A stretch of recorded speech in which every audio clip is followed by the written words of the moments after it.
कर्म फल। मरने के बाद स्वर्ग के द्वार पर 4 व्यक्ति खड़े थे। इन 4 व्यक्तियों में पहला राजा था, दूसरा एक बिजनेसमैन था, तीसरा पंडित था और चौथा एक आम आदमी मजदूर था। किसी को भी यह पता नहीं था कि कौन स्वर्ग के अंदर प्रवेश कर पाएगा और कौन वहीं से वापस लौटा दिया जाएगा। सब स्वर्ग का दरवाजा खुलने की राह देख रहे थे और आपस में बातें कर रहे थे। जैसा कि राजा को मरने से पहले से ही आदत थी, उसने अपनी बात सबसे पहले बताई। राजा ने कहा, मैं बहुत प्रख्यात राजा हूँ। मैंने धरती पर अपना बहुत नाम कमाया है, इसीलिए पूरी संभावना है कि मैं ही स्वर्ग जाऊंगा। फिर व्यापारी ने अपनी बात सामने रखी। वह बोला, मैंने धरती पर खूब धन कमाया और उस धन से मैंने सैकड़ों लोगों की मदद की, इसलिए मैं ही स्वर्ग का हकदार हूँ।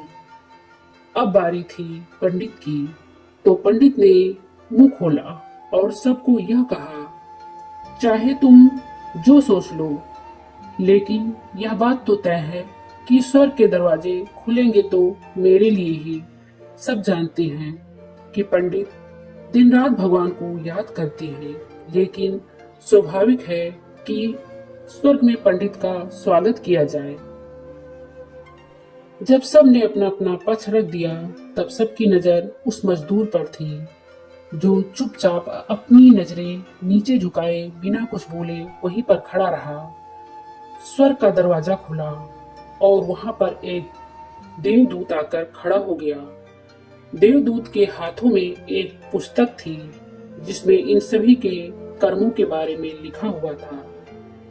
देवदूत ने सबसे पहले राजा को अपने पास बुलाया और उससे पूछा, तुम बताओ, तुमने अपने जीवन में क्या क्या अच्छे कर्म किए हैं?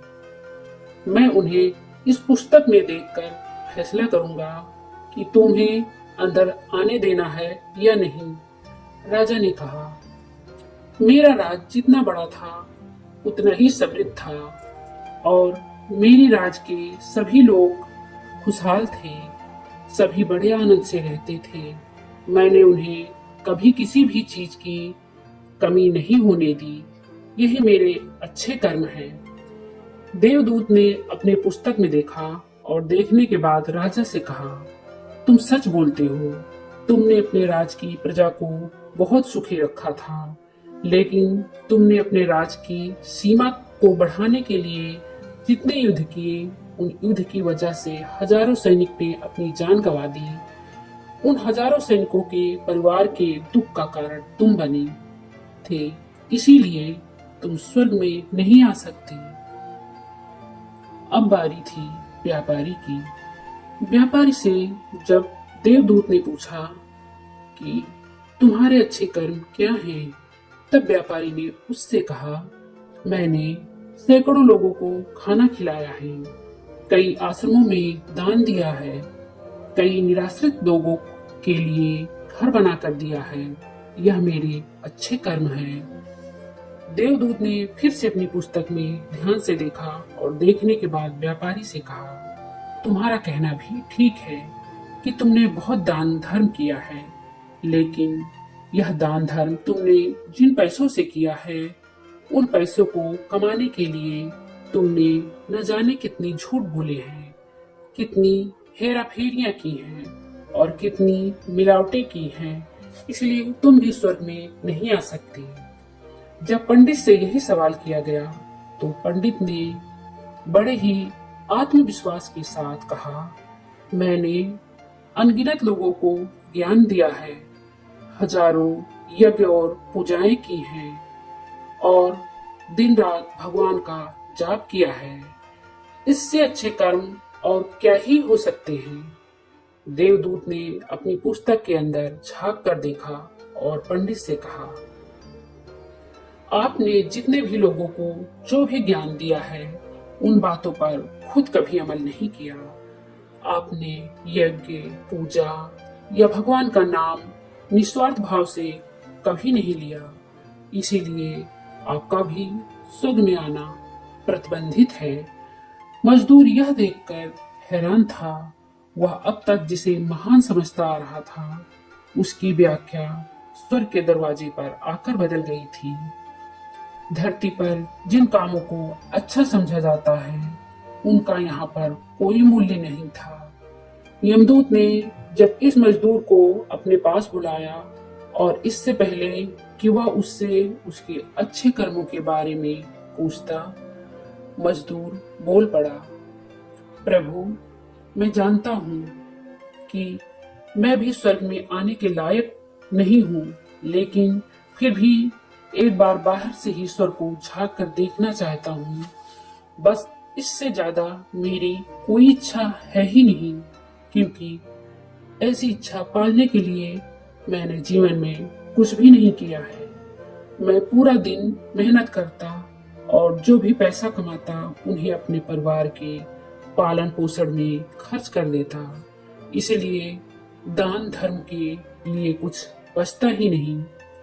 लोगों की भला मैं क्या सेवा करता, क्योंकि काम के बाद जो थोड़ा सा समय मिलता उसको अपने ही बूढ़े माँ बाप की सेवा में बिता देता। और यह सब करने के बाद भी मैं कभी कभी मंदिर भी चला जाता और भगवान से जैसा भी मुझे दिया है उस जीवन के लिए धन्यवाद कहता। देवदूत ने अपनी पुस्तक में बड़े ध्यान से देखा और थोड़ी देर देखते ही रहा। फिर उसने मजदूर से पूछा कि तुम याद करके बताओ, तुमने कभी कोई अच्छा कर्म किया होगा? मजदूर ने थोड़ी देर सोचने के बाद बोला, हाँ, मुझे थोड़ा थोड़ा याद है। एक बार मैं बहुत भूखा था और मैं खाना खाने ही बैठा था कि एक बहुत ही कमजोर कुत्ता जो ठीक से चल भी नहीं पा रहा था, वह मेरे पास आ गया और मेरे खाने को देखने लगा। तब मैंने अपनी रोटी उसे खिला दी और उस दिन मैं खुद भूखा सो गया था। मजदूर की बात सुनने के बाद देवदूत मुस्कुराया और मजदूर को बड़े सम्मान से स्वर्ग के अंदर लेकर गया।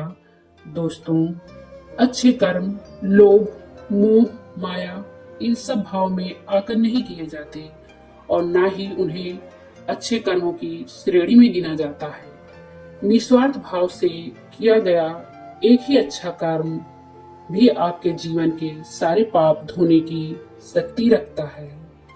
इसीलिए जब भी मौका मिले, निस्वार्थ भाव से और अच्छे मन से अच्छे कर्म किया करें।